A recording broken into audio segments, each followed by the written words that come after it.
Team, the storm is escalating. I need all shields rerouted to Sector 7 now. Hold steady, we're almost through the chaos. The sky had been threatening all day, a heavy curtain of dark gray clouds rolling in from the west, pushing the warmth and light away as the afternoon faded into evening. By 6 o'clock, the first fat drops of rain began to fall on Riverbend County, slow at first, then faster, pounding against roofs and windows like the steady ticking of a clock counting down. Inside the Riverbend 911 dispatch center, the atmosphere was tense, electric. Operators sat at their desks, their faces illuminated by the glow of multiple screens displaying live call information, GPS locations of units in the field, maps of the county's winding roads, and streams of data showing the storm's growing reach. Emma Collins, 29, had been a dispatcher for 5 years. She was known for her razor-sharp focus and steady demeanor even under pressure. Tonight, though, there was a different kind of tension hanging in the air, a mixture of dread and determination that clung to the room like humidity before a storm. Her supervisor, Captain Reynolds, a grizzled veteran of emergency services, paced behind the operators, barking reminders to stay alert, keep calls moving, and prioritize life-threatening emergencies. His voice was low but commanding, steadying the nerves of the team. This storm's not just any thundercloud, he had warned before the shift. It's a beast. Flooding, landslides, power outages. We're gonna be working non-stop. Emma swallowed hard as she glanced at the radar screen. The storm was growing fierce, swirling ominously just off the county's border, moving fast. By 7, the rain had turned into sheets. The wind whipped around the building, rattling windows and sending a chill through the air. A flash of lightning was immediately followed by a boom of thunder that vibrated through the walls. The first call came in barely a minute later. Help! The creek is rising fast. It's flooding the whole street, a frantic voice shouted over the line. Emma's fingers flew across the keyboard as she rapidly dispatched the closest fire units. Fire department, respond immediately to Oakwood Drive. Evacuate residents. Flash flooding. The operator next to her shook her head, already juggling her own stream of calls. Within moments, dozens of calls came crashing in, one after the other, overwhelming the phones. Bridge collapse on Highway 22. Multiple cars trapped under debris. Landslide on Pine Creek Road. Hikers stranded. Power lines down on Westwood Avenue. Sparks everywhere. Emma's voice remained calm, but inside her chest, her heart hammered like a drum. The volume of calls was unlike anything the center had ever experienced. Captain Reynolds paced relentlessly, his eyes sharp. Everyone, focus. Prioritize the critical. Keep the lines open for emergencies only. But the flood of voices didn't relent. Emma took a call from a mother trapped in her basement as water poured in around her. My baby is crying and I can't get upstairs. The water is up to my knees, she sobbed. Stay calm, ma'am. Can you get to a higher spot in the house? Maybe a second floor or attic? Emma asked. There's no way up, stairs are flooded. Please hurry, the woman cried. Emma immediately relayed the address to swift water rescue teams, requesting urgent deployment. She stayed on the line, guiding the mother through steps to keep the baby safe and calm. But road closures and flooding delayed first responders. On her screen, units reported blocked roads and impassable terrain. Some had to turn back and find alternate routes. Minutes became agonizing hours. Amid the chaos, another desperate call arrived, from a nursing home. We've got elderly patients here, power's out and the backup generator failed. Oxygen tanks running low, the administrator's voice trembled. Emma escalated the call, coordinating with EMS for helicopter evacuations and calling in regional resources. The night pressed on with an unforgiving pace.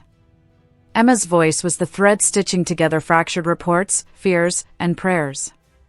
A terrified teenager called, stranded on a highway with rising water encroaching from both sides. Help! My car's stuck. The water's getting higher.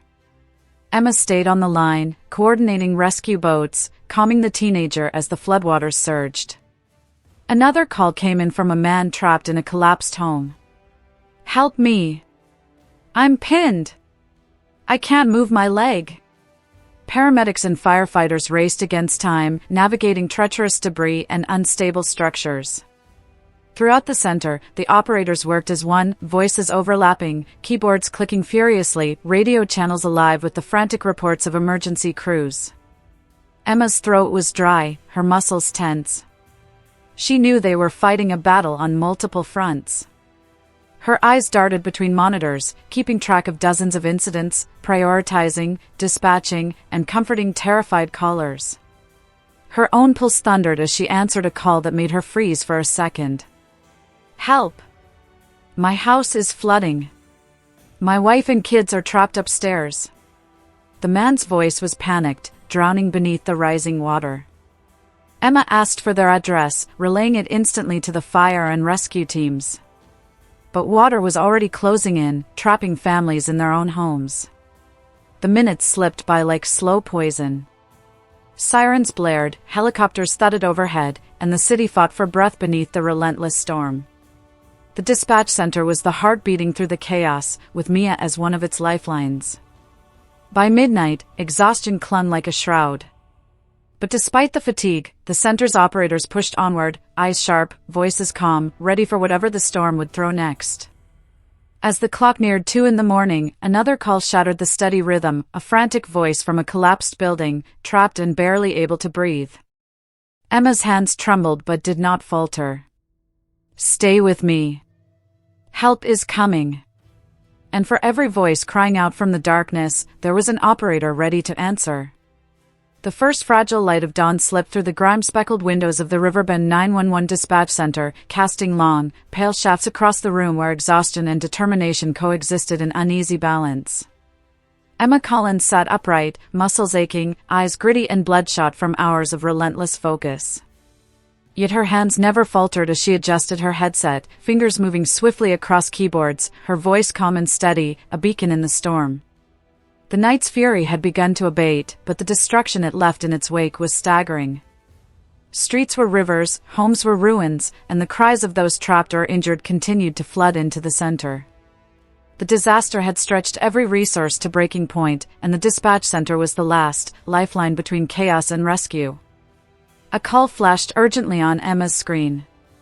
911, what's your emergency? She asked, already leaning forward. A woman's voice trembled through the line. "My neighbor's trapped. The front of his house just collapsed. He's pinned under debris. Please send help fast." Emma's breath hitched as she pulled up the address, 276 Willow Lane, a block that was already marked red on the disaster map, where earlier reports had indicated multiple structural failures. "Can you tell me if he's conscious? Is he responding?" A faint groan filtered through the static. "He's breathing but trapped. I can hear him coughing." Emma keyed the details urgently into the system, issuing immediate dispatch orders to specialized urban search and rescue teams. Units Delta and Echo, Priority 1 response to 276 Willow Lane. Victim trapped under rubble. Exercise extreme caution. The radio erupted with frantic reports. "Dispatch, we've got teams on site. Debris clearing underway." Hearing tapping sounds from beneath, Emma's heart thundered. "Keep me updated. We're tracking every second." The tension in the room thickened as operators coordinated simultaneous calls, rescue routes, and logistics. On the floor, officers and EMTs navigated flooded streets, their vehicles sometimes stalling in the mud and water. Helicopters circled overhead, their searchlights piercing the gray morning mist. Amid the chaos, another call came in from a young woman whose voice broke with worry. "My father's missing," she sobbed. "He went out to check the river an hour ago. I can't find him anywhere." Emma's fingers danced over the keyboard, relaying details to search teams and local volunteers. "Can you describe your father? Where exactly was he headed?" The woman sniffled, clutching her phone. He was walking towards the east riverbank. The floodwaters rose fast after that. The dispatch center sprang into action, K-9 units dispatched for tracking, and boats prepared for swift water rescue. As minutes bled into hours, the center became a hive of intense coordination. Multiple teams raced against time, weaving through the flooded and broken cityscape, guided by Emma's clear commands and the steady voices of her colleagues. Reports streamed in: a family rescued from a roof by helicopter, a child reunited with frantic parents after wandering through a flood-drenched park, a man treated for hypothermia after being pulled from the icy creek. Emma held steady through it all, her calm voice the thread that connected those in desperate need with those racing to help. The storm had torn the city apart, but the human spirit, reflected in the rescue workers' tireless efforts and the neighbors' acts of courage, wove it back together. Through the endless night, Emma's headset was her lifeline, her fingers the conduits of hope. Finally, as the sky lightened to a soft dawn pink, Captain Reynolds came to her side, his voice low but full of respect. "You made it through your first real test, Emma. You kept your cool when everything was falling apart." She offered a tired smile, though her body ached like never before. "This city needs voices like yours," he said quietly. "Tonight, you were a guardian." But the work was far from done. The calls would continue, injuries to treat, damages to assess, people to comfort. Emma took a deep breath and prepared for the next ring. "In this job," she whispered, "every call could be the one that saves a life." And she was ready.